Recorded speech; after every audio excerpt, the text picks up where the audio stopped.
Merci mon frère, on remercie les remontées madame aussi là. Et puis maintenant, on a vu que la tabac montée, on veut que ça mon maman passer à tout de la main. Ya biso yango oyo eza biso na biso suka ya makambo eleki bandeli mesiko oyo nde tango na biso lelo eza lelo don't have to wait till tomorrow po tokende liboso tia kondima likolo na nyonso ya koloba eza te mingi ya koloba eza te. Salut à tous nos chers abonnés de la chaîne Yabiso Podcast. Quand on a mentionné récemment que TV Moko bat belé. Oui, je sais bien que Boza est belé devant poster télévision. Bino, on Boza la édition Yabiso Yamoko la lelo. C'est bien votre humble servante Prudence Ngembe, la petite aux yeux bleus à la taille acceptable, autre m'a dit original. Ah oui, Yabiso Podcast TV et Tikali Simate et Kiti Bongo. Précisément dans le district Yachango, dans la commune d'Ontele, précisément dans Mabele Yakinkole. Les lots de socialité, tu as toute la vie socialité. Les lots de vraiment participer dans les loulou mounene, ouais bongi sami, pour na pêcheur, babi journée nationale de pêche. Et si on va puis pêcheur nyoso, basangani pour na célébrer 56e anniversaire ya mukolo na bango. Donc il va pêcher ba outi bipai na bipai nde ba ko se retrouver et sika oyo ministre ya pêche et élevage abongi sele ki bango ba fêter ba lobi eza na ba remise ya ba cadeau eza pe na inauguration moko et rosala makuna na mai to kita déjà d'ici peu de temps bon mona ndenge ministre okata riban pona ko inaugurer port ya ba pêcheur donc port pêcheur ba ko inaugurer ngo lelo yango na kota bongo te to lexa micro na biso pa batu nyonso moi quelques bateaux baza awa pona ko yoka ba manifester sentiment na bango ba meka mukie koloba na tina ya mukolo ya lelo kande boso mona ambiance so sala makasi awa parce que eza vraiment na musicien moya munene ya mboka na biso azo beta na kombo ya Wear Ensemble.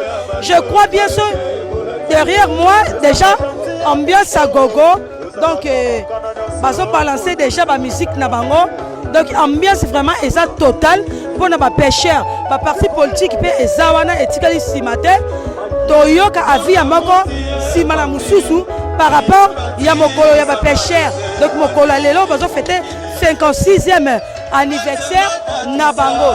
Merci beaucoup wana kota bongo te 5 na pesa mbote nanga et pas mes boss ma boss Roni Malunda ma que je le salue à passant pourquoi pas à Jacking babi yonde cameraman na makasi na kasa Yabiso Podcast TV et merci beaucoup wana to kota pour na kozwa avis ya makos mona mususu à suivre.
Yeda. Azongati alobaki. Papa alobaki.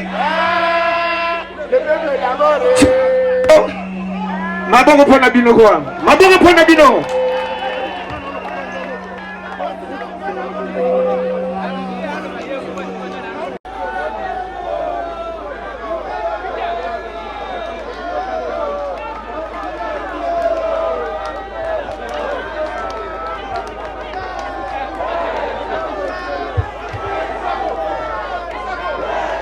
Calmez-vous s'il vous plaît, calmez-vous, pardon. S'il vous plaît, calmez.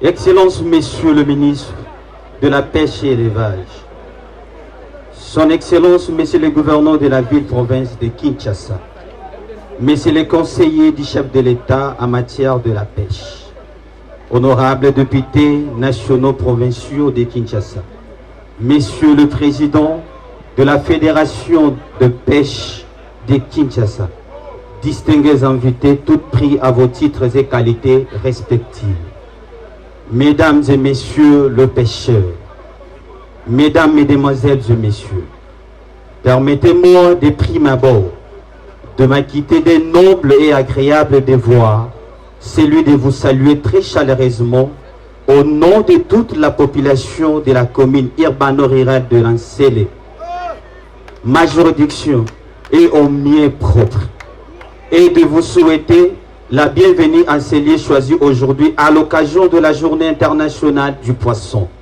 particulièrement à Kinkole, cité touristique et de pêcheurs par excellence. C'est l'occasion pour moi de rappeler que cette journée commémorative du poisson, c'est qui suit. Du 24 juin 1967 au 24 juin 2023, jour pour jour, voilà 56 ans du fait Mobutu Sese Seko, président d'Isaïe, au Félix Antoine Tshisekedi Tshilombo, les pêcheurs de la République démocratique du Congo, ton général, et ceux de Kinkole en particulier, piteusement ont été abandonnés, de laisser pour compte et à leur triste sort, sans soutien, sans encadrement, dès lors que le poisson reste l'aliment nutritionnel le non moins important dans la vie de l'homme. Aujourd'hui, sous l'impulsion et la vision du président de la République et chef de l'État, je cite Son Excellence M. Félix Antoine Tshisekedi Tshilombo, à qui nous rendons nos vivants et le plus déférents hommages, et de concert avec le gouvernement central et provincial, la relance socio-économique dans les domaines de pêche est manifeste. Les Célois et les Célois, unanimement avec tous les Congolais du Grand Congo, sont à l'honneur et notre joie est à son comble. Nos remerciements le plus profond aux animateurs du gouvernement tant central que provincial qui se préoccupent de la sécurité alimentaire du Congo. Avant de clore mon mot, je me peux m'empêcher de réitérer enfin mes vœux le meilleur de bienvenue à tous dans ma commune émergence de Lansele, précisément à Kinkole, cité touristique et historique de pêcheurs. Bonne fête nationale du poisson, bonne fête de pêcheurs, je vous remercie.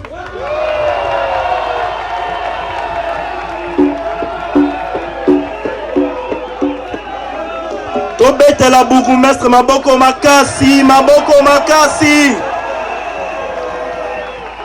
Toi encourager bourgmestre na biso ya Sele na Maboko Makasi. Mwana Fachi Beton.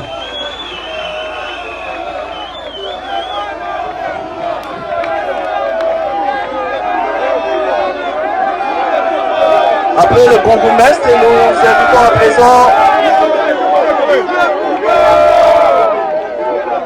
le président de la Fédération des pêcheurs de Kinshasa pour son mot de remerciement. Tout-puissant, le maître des temps et des circonstances qui, par son abondante grâce, sa magnificence et son amour illimité, nous a permis de nous retrouver en ces lieux pour célébrer allègrement la journée dédiée aux acteurs tant directs qu'indirects du secteur de la pêche.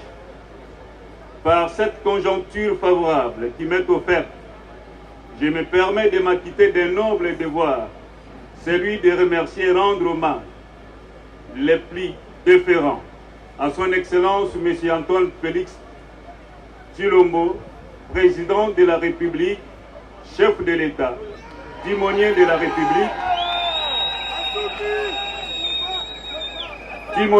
République, pour les efforts inlassables qu'il ne cesse de mener au fin de ramener la paix, principalement à l'Ituri, au nord et au sud Kivu, et aussi pour sa vision à développer la pêche afin d'assurer la sécurité alimentaire aux Congolais. Mes hommages s'adressent également à son Excellence au ministre de la Pêche et élevage, Monsieur Adrien Bokele-Djema,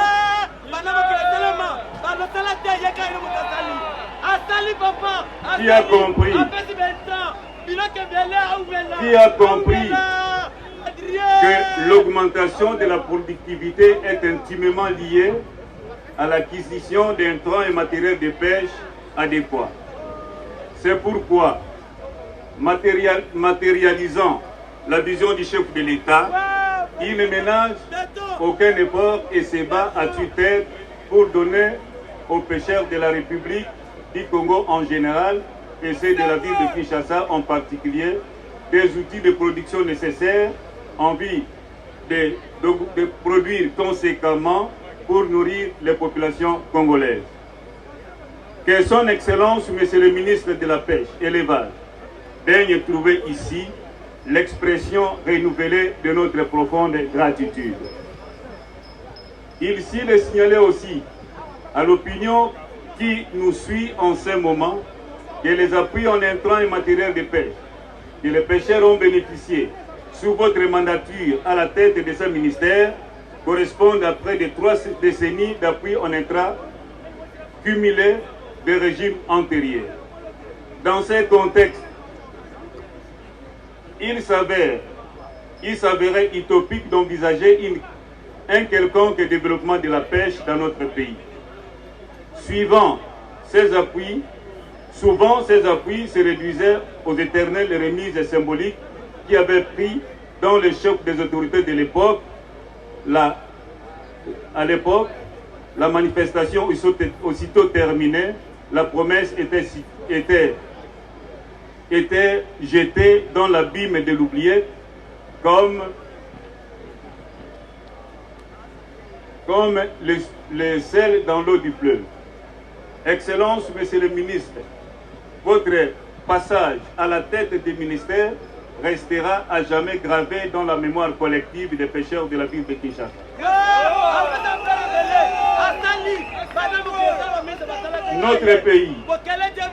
Notre pays, la RDC, a besoin des hommes intègres pour son développement et sa refondation.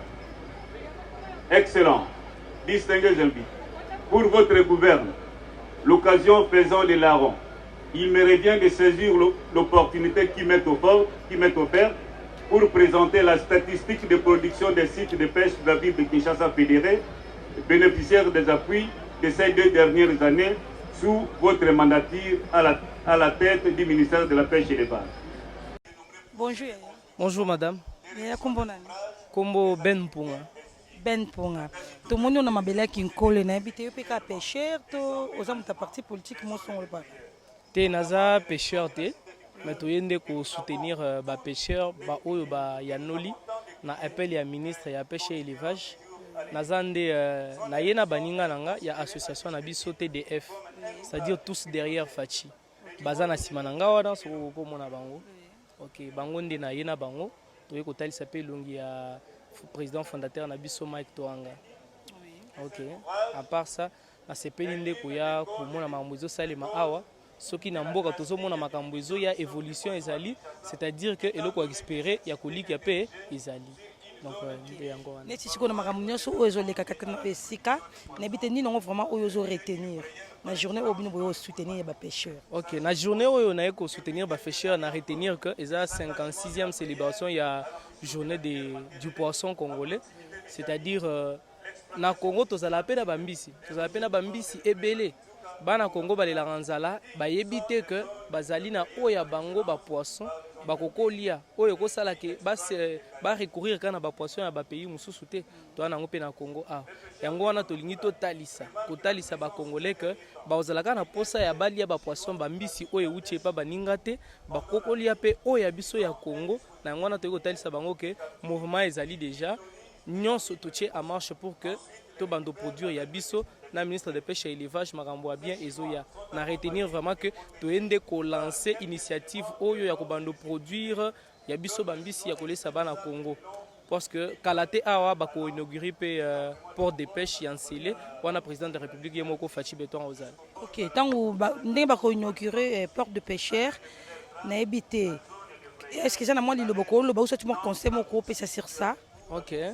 Na yango oyo nga na lingi na loba lokwa conseil lokwa mwa liloba na ko loba likolo wana eza que bandeko tokowelela kaka misala ya bureau te tokowelela kaka misala ya koteka te ba oyo nyonso bakoko mipesa na musala oyo ya pêche eza pe musala ti et produire pe po ata na Bible ba lobi mutu nyonso olia na mutoki na ye donc na yende ko soutenir bandeko na biso ba pêcheur na pesa bango soutien nanga na koloba nanga ba yoka ke baza bango moko te to soutenir bango to lingi to yebisa bango ke bango pe baza na pouvoir mo na mboko oyo baza na musala oyo bakoko sala pour na développement ya mboka yango wana nde nazaki na ngoloba.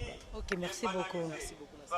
Ouais, donc on ezaki liloba ya ndeko ameko pesa moke conseil pe ameki kolobela o bango ba yeko sala par na kati ya journée ya ba pêcheur. Oui, toko interviewer pe que batu misusu ba meka pe ko pesa ba vie na bango et puis ba meka pe ko sala moi commentaire moke sur makambo oyo et so leka awa. Bonjour papa. Salut. Papa kombo nani? Jean-Pierre. Papa Jean-Pierre, to monyo na mabele ki kole na bité oyeka ko soutenir ba pêcheur to yo mo posa pêche. Moi je suis journaliste comme toi, faut salam. Ah d'accord, donc papa est journaliste. Mais si on dit to ça musala papa ambiance on monezo le gandé. Ça se passe bien. Engouement eza makasi et puis ba entrant au ministre akopesa na ba pêcheur et que sunga bango pour augmenter productivité, ça signifie que quantité à bambisio ba ko produire et comme ebele pour que ba nourrir population à Kin. Je sais pas si moi l'ilobeko zala au ko lancer pas ba pêcheur par rapport à l'inauguration au président qui doit inaugurer port et ba pêcheur. Non, d'abord merci au président de la République parce que c'est grâce à son impulsion que nouveau port ya Kinkole kozala inauguré et na impulsion na e mususu gouvernement central à travers ministre à pêche et élevage à remettre ba entrant na ba pêcheur pour que musala na bango ekende liboso ezokende na cadre ya sécurité alimentaire le peuple d'abord voulu par le président de la République Fachi. Merci beaucoup Wanezaki liloba ya confrère hein, dans liloba journaliste moko kati na biso yepe apeseli vraiment apesi moi conseil pour pêcheur et puis à féliciter notre président de la République Papa Fachi Beton que je le salue en passant ou à inaugurer déjà Kalamingité port de pêcheurs donc ambiance ezo continuer quand bozo mona tozo kende tozo lukape bande comme sous pe ba meka mukie koloba. Bonjour papa. Bonjour. Papa kombo nani? Kombo na Mondoba Ambua.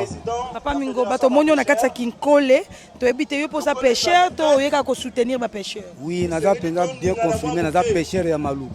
OK, to moni mako ya pêcheur ya Maluku. To bite ambiance na bino ndezo leka na bite zo leka ndeni ça no mo commentaire mukie. Oui, ambiance na biso ndenge to komaki awa na kinkole pour na fête ya biso ba pêcheur en tout cas to féliciter mingi pour na biloko na biso ba pêche ndenge to moni on a miso siko. OK, yango to sepeli mingi ba pêcheur pe to za ebele. Yango moni biloko nde to fournisi mbisi na kata Kinshasa ndenge toye na fête na biso ba pêcheur. OK. Maintenant par rapport à l'inauguration na bino oyo déjà ba inaugurer port na bino kala mingi te bozaki na porte mais lelo boko na port bazo inaugurer yango. Ezo salo ndenge nini manifester un sentiment na wa. Oui, ndenge siko port na biso baza ko manifester en tout cas félicitations na président de la République ndenge abongisi biso port na biso donc wana nde penza wana to rôle basu mingi te pour déjà tout monde loko na biso na biso. Merci beaucoup. On est qui manque parmi les pêcheurs. Il y a des pêcheurs, il y a Maluku. Ndé tozo koba pona ko yo kapé mako simana mosusu. Bonjour papa. Bonjour. Papa to monyo na mabela ki nkole awa na habité oyo ko soutenir ba pêcheurs to yo posaka pêcheur. Nga dans l'administration à pêche. L'administration à pêche oui. Mais quand on sait un commentaire monqué par rapport à journée na bino ndenge ezoleka. Bon, biso au niveau biso gouvernement c'est-à-dire l'administration de pêche. Musa biso zali ko sunga ba pêcheurs. Pour assister à l'encadrement dans ma théa et puis il y a des moyens. Donc, biloko les alliés, je m'excuse pour la position, biloko les alliés, biloko, matériel de pêche, filet, ndobo, ralengue, flotteur permettra filet d'indaté. Il y a des pêcheurs, ça y est le rapport, donc banda, Congo et banda, pêcheur va dire que quantité va de l'eau. Au service plus de 30 ans. Pour que nous ayons un symbole. Mais le ministre Oyo a dit que ailleurs, Azapena Moutia Bosemboa, aliment, Bazan Estemoumakasi, donc Estemoumakasi, Egosunga, Fédération à Kinshasa, Balo Bambisi, pour na Balia. L'État peut si même congélateur. Congélateur, Sunga Bango, so bakeko, le Bambisi Musika à Kinshasa, à cause de 300 km. Mbisi pour la rambangu ezali na mai ezana ba enzyme ce gars a koufi a pour la rambangu oyo to sara ba perte post capti donc ba to même sara mbisi pour la ka quand on va pêcher azana groupe électrogène azana congélateur a tie wana nde mbisi comme belé. Mais tout le monde va congélateur on déjà pendant mingité par rapport au nombre de pêcheurs au bazar la ville à Kinshasa. Oui, to pêcher yango par plateforme année passée de Pesaki année au pet to pêcher. Tout le monde a makoki à l'État. L'État congolais a un mbongo mingi pendant nouté. Mais l'État congolais a un bolingo makasi. Ndé na oyo apesa na ministère de la pêche. Ndé mokambi ya ministère de la pêche na vision mokonzamboka FT na bengaka ye. Ndé tozali ko sunga na makoki o apesa biso. Merci beaucoup papa. Par rapport à l'inauguration, je m'a déjà tout de suite Kalamengité na mai. N'est pas inauguré port des pêcheurs. Je sais pas moi l'île bateau moi conseil qu'on passe dans pêcheurs. Bon côté inauguration il y a port de pêche dans commenter à mingité mais na yebike débarcadère et permettre à bateau ba wuti ko pêcher ba kuta et sika ba koliko kitsabiloko bango proprement hein na bosengo nyonso ba kuta ba structure wana et la libérer contribuer na kotombama ya pêche. Merci beaucoup papa. On est ici il y a administrateur, il y a Marco et administrateur, il y a pêche. Donc quand on est besoin l'ambiance à gogo, l'ambiance est continuer. Quand on est dans le bac to suki kaka na ba pêcheur té where en son donc groupe maison mère. Wenge musique maison mère pe et zawana pour na soutenir toujours journée oyo de journée internationale des poissons. Maison mère le président where en son a dit que ce matin à ce plaisir pour soutenir Bango.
Sous vos acclamations, le ministre national de la Pêche et de l'Élevage,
eza esengo makasi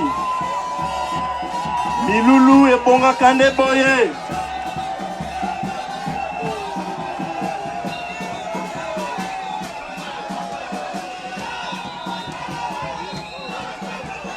Bepek viva!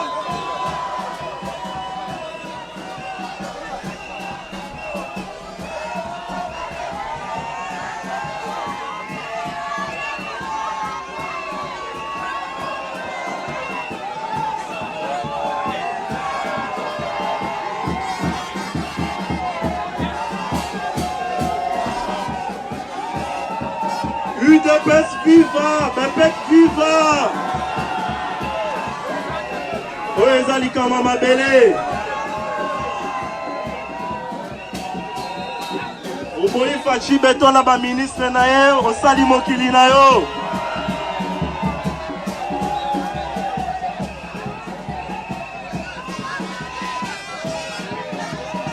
Nous allons actuellement suivre le ministre national de la Pêche et de l'Élevage, Son Excellence Adrien Bokele-Djenga. Papa, s'il vous plaît. Ma drapeau va permettre à ma journaliste Bassara Moussala Nabango. Ma drapeau Ekita. Papa, pardon. Ma drapeau Ekita va permettre à ma journaliste Bassara Moussala Nabango. S'il vous plaît, ma drapeau, Bokidissa, ma drapeau. Permettez aux journalistes de faire leur travail, s'il vous plaît. Papa, s'il vous plaît.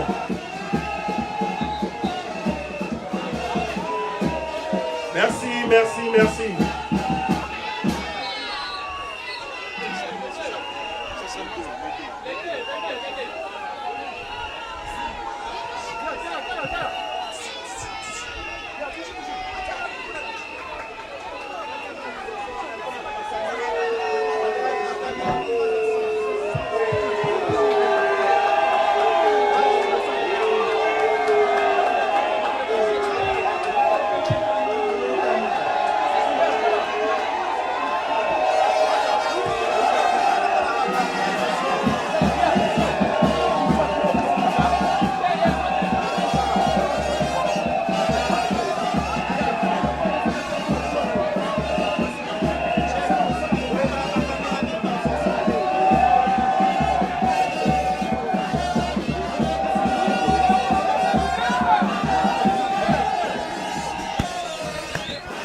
S'il vous plaît.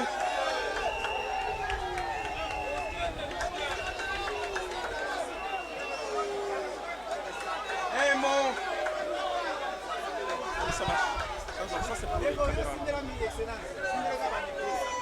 Honorables députés nationaux. Non, ça va. Madame le secrétaire général du ministère de la Pêche et de l'Élevage, Monsieur le ministre provincial, Monsieur le conseiller principal du chef de l'État en charge de l'agriculture, pêche et élevage, Monsieur le bourgmestre, distingués invités, chers pêcheurs, aujourd'hui, comme la fois passée, c'est un jour de fête, un jour où les pêcheurs commémorent leur journée. Une seule journée par an. C'est ces jours ici, où ils sont en contact avec leur ministre de tutelle.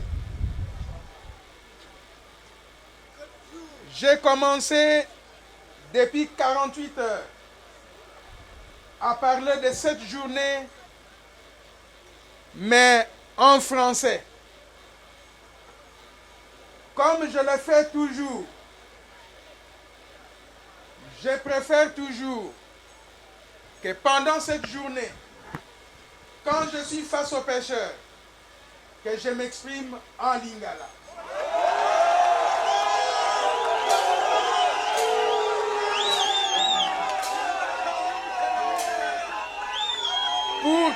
Pour que tout le monde m'entende, parce que c'est des occasions comme ça qu'il faut profiter pour dire quelque chose à ces artisans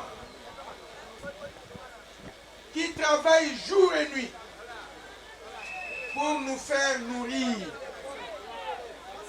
Que vous soyez président de la République, que vous soyez député, que vous soyez ministre, jusqu'au dernier citoyen s'il en existe, nous avons tous besoin de manger du poisson, nous avons tous besoin de pêcher.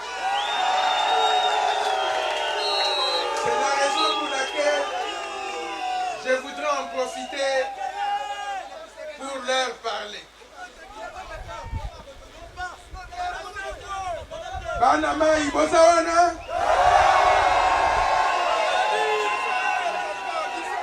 Nazomona nano bino te ozebele. Banama Ibozawapi.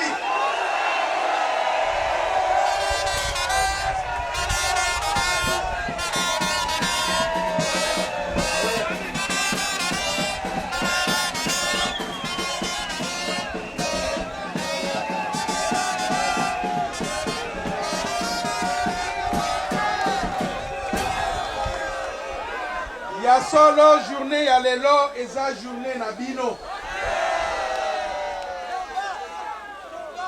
Biso ba politicien to bato la bino journée te. Soki okomi manini ba politicien ba bato la bino journée. O eza journée na bino ba pêcheur. Ezali esengo mingi chaque fois que toyaka kotele mawa ko solo la na bino. Lelo ezali troisième fois, tobandaki na 2021, tokomi na 2022, pe lelo toza na 2023. Liboso na kotomela bino fête ya malamu, fête ya kimia, fête ya esengo. Lobi nazaki kosolola na papa na biso na telefone. Oyebi kaza na Kasai.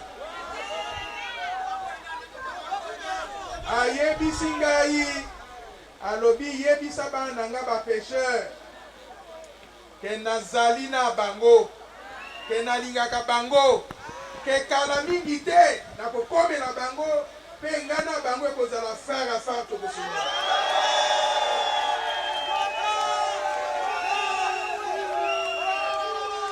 Ya solo secteur ya pêche lelo ezali secteur moko oyo kobanda na faci oyo aza mokonzi na biso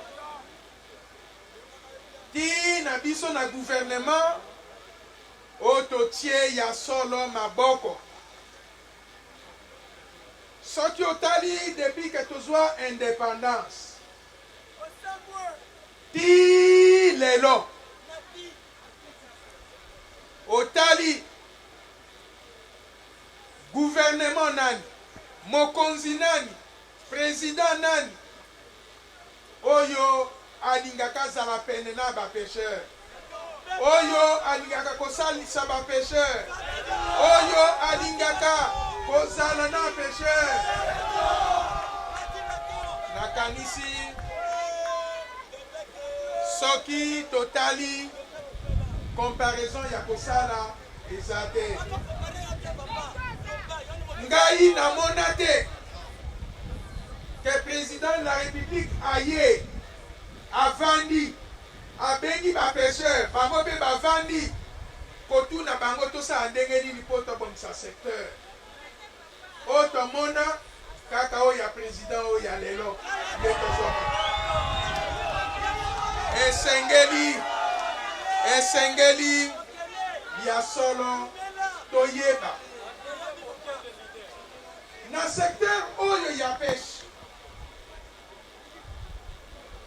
depuis que gouvernement oyo ya faci ezali topesa bino nyonso tu baintrant de pêche ezala bapêcheur bino moko bapêcheur bosi bomoni mpe président bapêcheur oyo ayaki awa alobaki likambo wana ke bazwi baintrant ebele ezala mpo na bapêcheur ezala mpo na bapisciculteur oyo tozalaki kopesa balevin bambisi ya mike mike oyo tozali kokontinue kopesa baaliment parce que na pisciculture eloko ezali ya solo ya makasi ezali kozwa bambisi ya mike ezali mpe kozwa baaliment bilei ya bambisi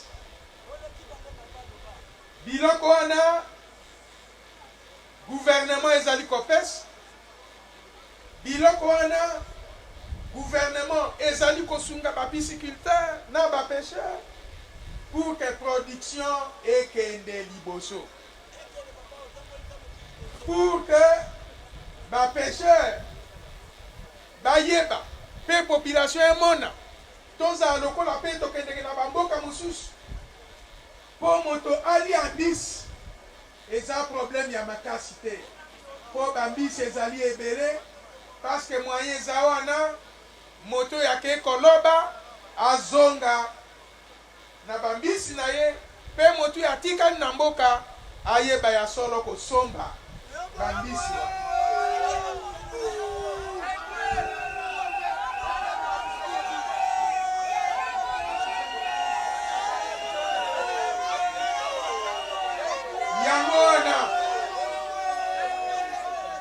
yango wana tango ayaki awa bapêcheur koyebisi ye bolobi te libongo ya biso babotola biso yango tolingi tozwa mpe libongo ya biso ya bapêcheur ayebisi ngai alobi monsieur le ministre napesi yo devoir oyo nakopesa yo ezali obanda kosalisa port de pêche awa nakanisi tosali malembe tozokoba etikali lelo kaka parti ya boulevard wana nzela ti jusque na port de pêche yango wana nazali koyebisa bandeko nyonso oyo bazali après esika oyo tozali kolia bamaboke wana soki osinzi nzela esika oyo bazalaki kotekela biso bamaboke ti na port badégage bango moko parce que eza esika ya leta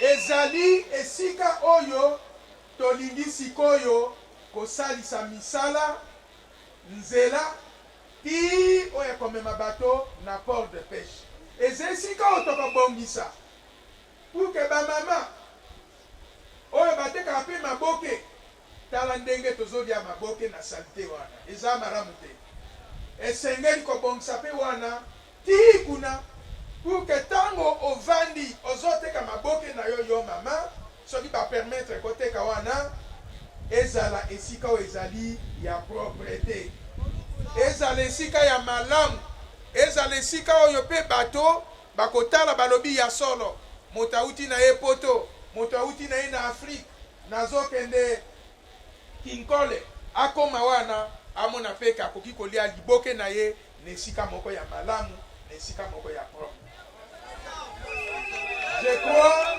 Je crois que eloko wana kala mingi te ye moko azoya awa farafar na bino farafar na bapêcheur azoya kuinaugurer donc port de pêche wana donc ye moko président de la République Fachi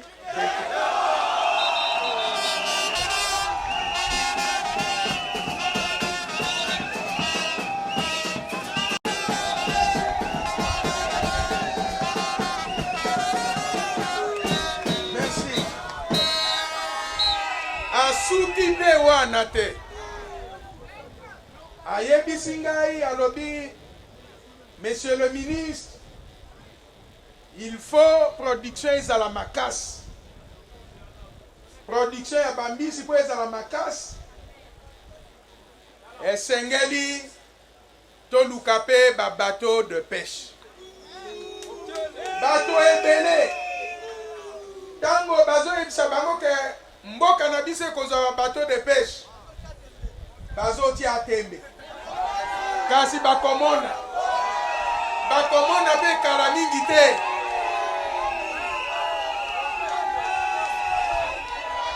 babateau de pêche wana tosinya bacontrat na société moko ezali na Espagne société mosusu ezali na Turquie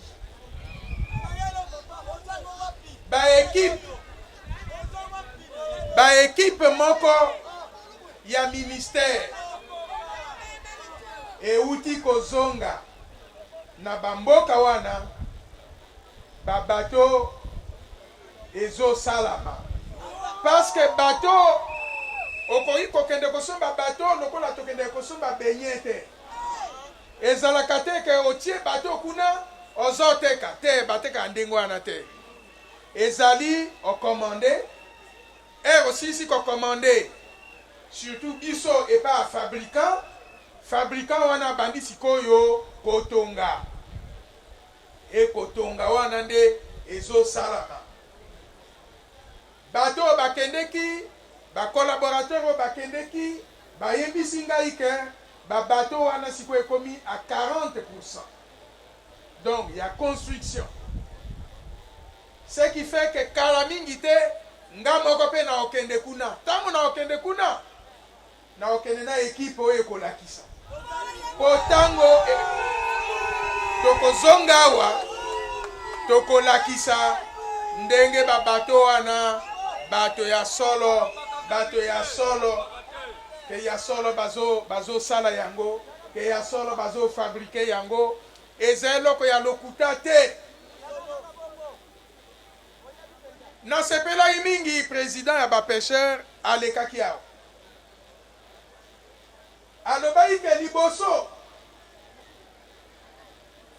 avant Fachi aleka akoma président ezalaka baye na ndambo ya biloko muke oyo tozopesa bapêcheur oh non ezalika à titre symbolique devant caméra mosusu ebele ezali koya bakozela ebele wana zela eloko moko emonana kasi tango ye azoya azoloba azokokisa yango wana lelo ya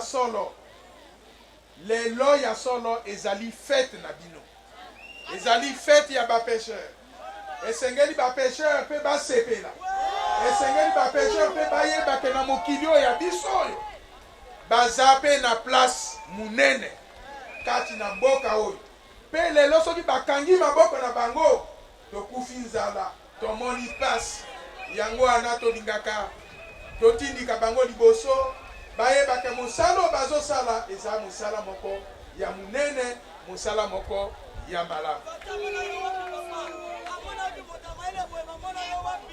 kasi naza na conseil ya kopesa bino bapêcheur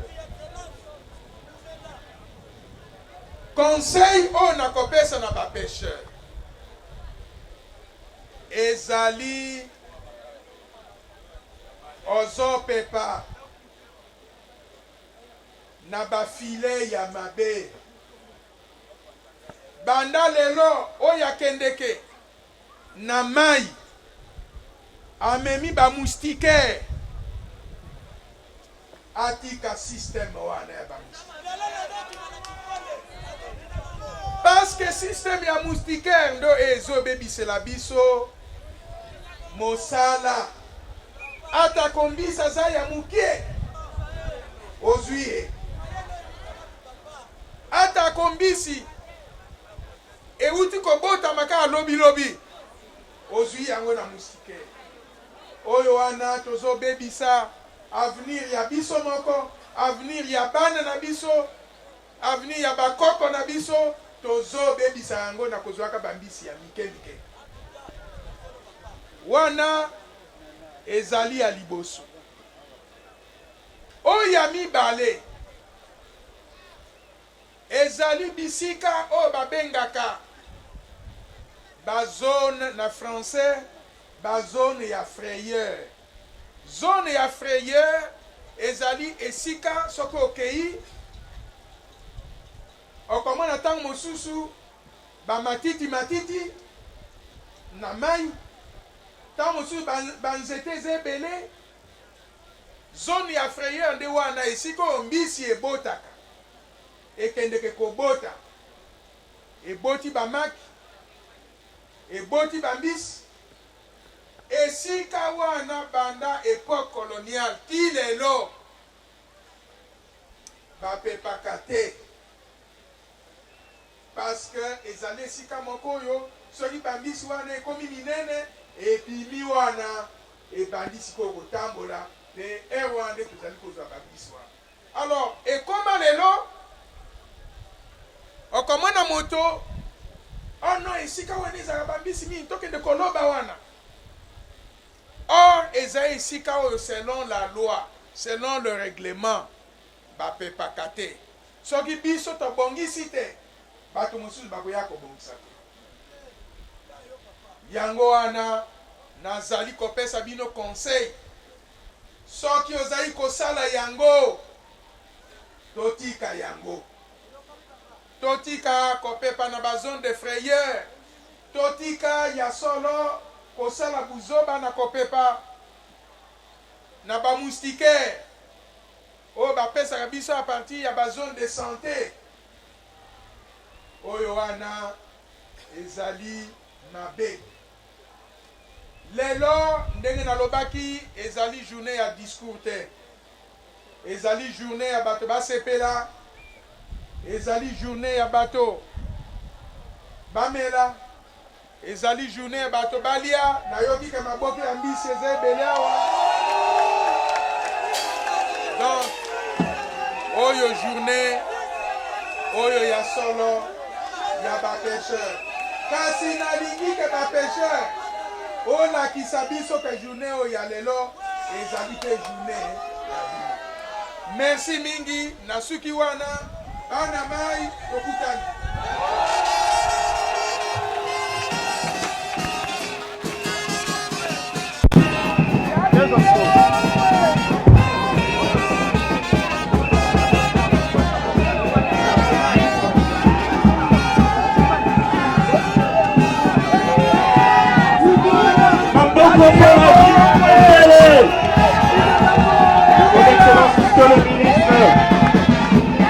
Le Warrior,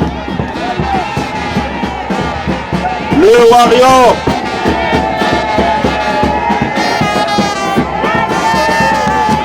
l'autorité morale de Bepec,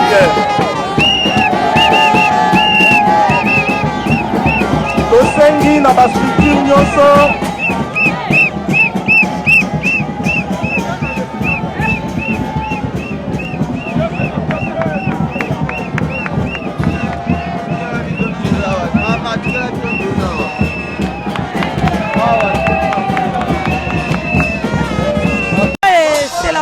ambiance à gogo, ambiance là et ça à gogo. Ndebino bozo mona donc rien à commenter, rien à dire. Bino bozo mona donc ambiance pendant et ça à gogo. Donc tu as un message à ministre et à Meki Kolobela moi mouké par rapport à la journée Oyo. Il y a des pêcheurs donc les pêcheurs bazar vraiment nécessaire makasi. Nous toujours continuer toujours qu'on intervient à biso. Koyoka avis à moko simana mosusu par rapport à la journée Oyo. Il y a des pêcheurs. Bonjour papa. Bonjour maman. Papa comment nani? Thierry Kabamba. Papa Thierry, vous savez que pêcheur doit soutenir bango. Naza pêcheur te na soutenir maman nangai Marie-Kiet Mutinga. D'accord, yo soutenir ba pêcheur. Mais quand on a commentaire mouké par rapport à l'événement oh, mili longue sur les candés. En tout cas na sepeli événement ele kitoko. Na sepeli so ezala rabo chaque jour. On se prend makasi. To sepeli ba pêcheur na biso ba zubiloko tango kitana mai ba lo sala na musala biso to fara tamo mbisa kolia. Ba mbisa ko pa kitsa prix. Ta ba mbisa malam ba tie prix à 7. Bo mbisa et ça la biso malam. En tout cas na sepeli na ministre na biso na sepeli makasi. Par rapport à message oyo ministre du Koloba ni na oyo retenu. On a retenu car oyo alobi ke de ba la biso place na biso ya pêcheur pour na ba bateau de pêche sans egoya. En tout cas population on se plaît. Quand on va nous avoir mbis on se plaît makasi.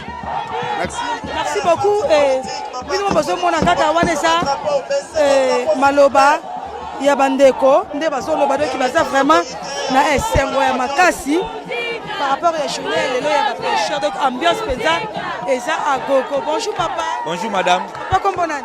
Comment la monsieur Mbele Orphée? Monsieur Mbele to monyo na kati mambela kinkole pour ça peka pêcheur to soutenir ba pêcheur. Nazali pêcheur té mais nazali koko ya pêcheur. Oza koko pêcheur par rapport à journée on est olé que là commentaire ni okotia. Bon, journée za malam. Yo mo moni ozole kana. Sauf to moni ya esengo o ezala kité eye. Mais ezala limité té, ezala continuelle parce que soki o eye ezaka ya solo de ministre à lobby. Là c'est un avancement. Mais ce qui est pour d'aboutikala, c'est un avancement. Par rapport à message à ministre, ni n'ont retenir. Nous avons retenu à Malam ou à Lobike. Il est pisale le oyo baye lango. To bate la yango pour na biso.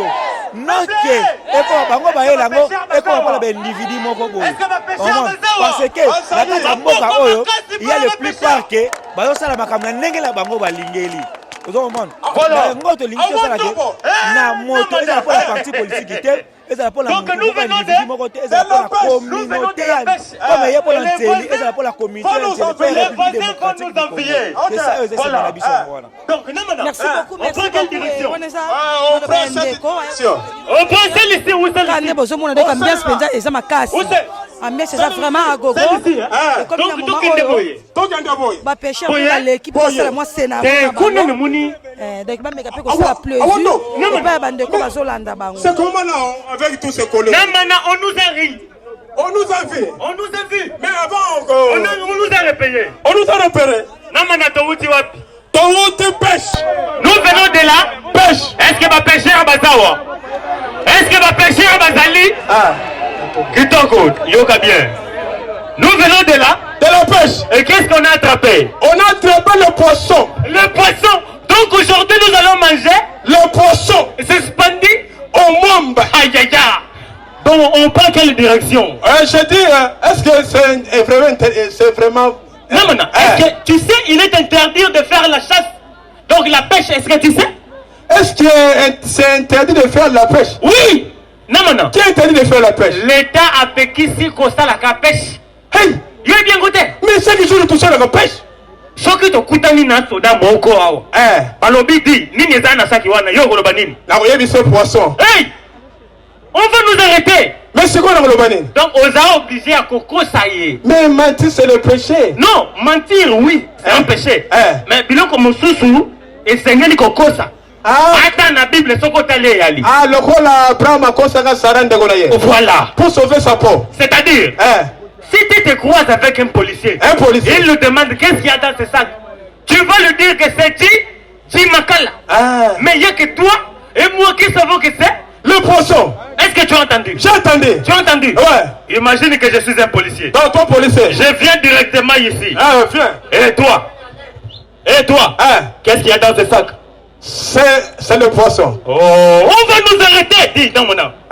J'ai dit, il faut encore ça y est. Dans ce sac, il y a le poisson. Mais il n'y a que toi et moi qui savons que c'est. Ah, j'ai compris. Est-ce que tu as compris? J'ai compris. Pour la dernière fois. Qu'est-ce qu'il y a dans ce sac?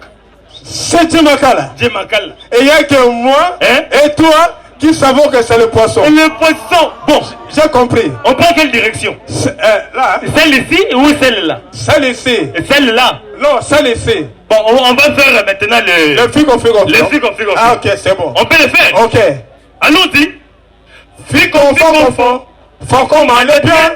Faut qu'on m'allait bien. Figo. Comme ça. Bon, on prend cette direction, je vois. On prend cette direction. Non. On nous a cuit. Nous sommes encerclés, je te dis. Ça, c'est un policier.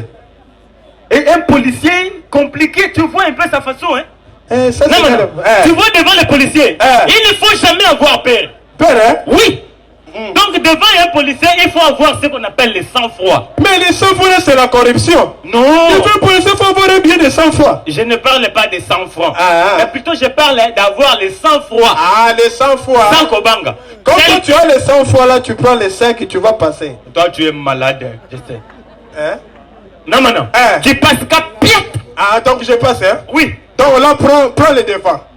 Sois derrière moi. Donc, tu es tellement bête. Ok, c'est bon. Bon, est-ce qu'on parle comme ça? On peut y aller. Il ne faut pas avoir peur. Non, moi je suis là, pas peur. Monsieur, arrêtez-vous. Oui, madame. Monsieur, moi je suis une dame. Mais tu es habillé en gîte. Mais les soldats romains s'habillent en gîte. Non, ici c'est l'heure de ses papas. Oui, je le sais. Monsieur. Madame, oui, monsieur. D'où venez-vous? Nous venons chez le petit frère de mon père. Ok, c'est bon. Présentez-moi vos pièces. Vous dites? Vos pièces, monsieur. Non. Ce monsieur nous connaît. Ok, vraiment. Papa, j'avais un gros camion qui faisait les transports Bandundu Kinshasa. Bandundu. Et un jour, mon camion est tombé en panne. Wow. Non, que tu vois. Il a appelé les mécaniciens, ils ont vendu toutes les pièces de véhicules. Maintenant... monsieur, je ne demande pas les pièces de véhicules. Je demande vos pièces d'identité, vos cartes, monsieur, vos cartes. Non. Ce monsieur nous connaît. S'il ne nous connaît pas, il est notre voisin. Monsieur, tu me connais. Je suis un grand joueur au jeu de cartes. Même ma femme qui est à la maison. Tu l'as épousé? Il est épousé toujours au jeu de cartes. Monsieur, vous vous moquez de qui? De quoi? Vous vous moquez de qui? De qui? Monsieur. Oui, monsieur. Qu'est-ce qu'il y a dans votre sac? Dans ce sac? Qu'est-ce qu'il y a dans votre sac? Quel sac? Le sac là. Qu'est-ce qu'il y a dedans? Il n'y a rien? Il n'y a rien. Il n'y a rien. Un sac mouillé comme ça. Et puis avec des moustiquaires mouillés comme ça, monsieur. Ma part. Nous venons chez les grands frères des grands frères, et les petits frères. Arrière-grand-père. Son nom. Les grands frères des petits frères, il habite à Brazzaville. Donc pour traverser Brazzaville, il faut traverser quoi? De l'eau. Donc nous on est entrés dans l'eau. Les sacs est mouillé et nous on n'est pas mouillé. Non, monsieur. Monsieur. Attention, allez, passe comme ça. Qu'est-ce qu'il y a? Passe là. Monsieur, passe par là. Garçon. C'est toi qui détiens le sac. C'est moi. Qu'est-ce qu'il y a dans ce sac? Qu'est-ce qu'il y a dans ce sac? C'est Jimakala. Ok, c'est Jimakala. Il n'y a que moi et mon ami qui savons que c'est C'est Jimakala. C'est Jimakala. Pourquoi tu interviens? C'est Jimakala. Tu interviens pourquoi? Il faut que les... Bouchons. C'est Jimakala. Monsieur. Les tipias font... Qu'est-ce qu'il y a dans ce sac? Je vais dire la vérité, rien que la vérité. Dans mon sac là, c'est Jimakala. Ok. Mais il n'y a que moi et mon ami qui savons que c'est Jimakala. C'est Jimakala, c'est Jimakala, c'est Jimakala. Tu vas aller au prison. On dirait que tu as un problème avec moi. Garçon. Qu'est-ce qu'il y a dans le sac? Qu'est-ce qu'il y a dans le sac? C'est le poisson. C'est le poisson. C'est le poisson. C'est le poisson. Donc, toutes les communiqués qui passaient à la télévision interdisant les gens de faire la pêche, vous n'avez pas suivi ça. Tu as dit vous n'étiez pas au courant? Non, on n'était pas au courant. Si vous n'étiez pas au courant, vous étiez. On était en batterie. Monsieur, vous savez qu'il est interdit de faire la pêche? Attendez, tu as dit qu'il est interdit de faire la pêche? Oui. Qui a interdit? Et pourquoi on est interdit de faire la pêche? Pourquoi? C'est pour sauver les poissons et pour leur donner la chance de grandir. Oh. Les petits poissons, bien les poissons sont les petits poissons sont des poissons en devenir. Ok. Les poissons constituent une richesse. Oh. Et ils nous aident à devenir. Donc, quand nous mangeons les poissons, ça nous aide à grandir et avoir une bonne santé. Pêcher les petits poissons constitue une infraction. Attendez, mais depuis quand pêcher le poisson devient une infraction? Depuis toujours. C'est quoi cette infraction? Une infraction grave. Quel est le nom de cette infraction? Outrage au poisson. Oh. Outrage au poisson et atteinte à la sûreté des poissons. Oh. Oui. Oh là là. Oui. Mais, excusez, dis-moi un peu. Quand vous dites ça, ça vous rappelle quoi? Donc, ça vous rappelle quoi? Ça veut dire que, tel que vous êtes là, les Congolais, tu y habites pour raisonner lobby. Tu l'ingaka buka lelo, lia lelo. Mais faut toba, combattre la kambisi. Peuple oya maele, asa peuple oya ba kulukabile yé moko. Ouais. Congo est en mboka monene. Et en mboka te, ya kobandaka kozela kaka, biloko utala mboka bapaya et ya awa. Boyaki? Les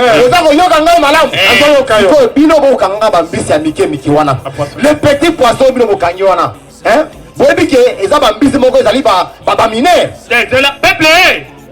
Peuple, excusez, la nègre m'a fait taire.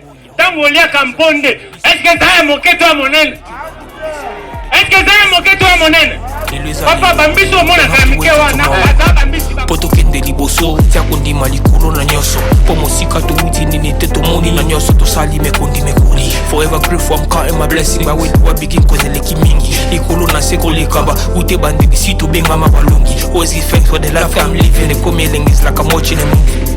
Soki na kanisi bola muna yo elekela kangai osali ya kokamo oduwa give in exchange koma koyebisa ngai liwaya sondi mapepo ngana zwa bomo ya sekwelekela kangai give to Caesar what belong to Caesar yebi solo kumuto pesa na nkolo obimisa ngana mulili opesa lilobo epelisa mwinda okomisa njoto etonga makamu na koma komona kokamwa ebande dipesuka nyoso tosenga ka esi osala bokitano ya bala ya mabana bilaka na ndima koko kisa nyoso pona ntina nanga ya motuya yo pesanga ofeli nzambe tata esengo na ngai ya libela moninga na ngai ya motema matoye yoki miso emoni minga kolobeza te motema eza temoi misala emonani minga kolobeza te touti mosika esansal tokomi minga kolobeza te ya kolobeza te minga kolobeza te matoye yoki miso emoni minga kolobeza te motema eza temoi misala emonani minga kolobeza te touti mosika esansal tokomi minga kolobeza te ya kolobeza te minga kolobeza te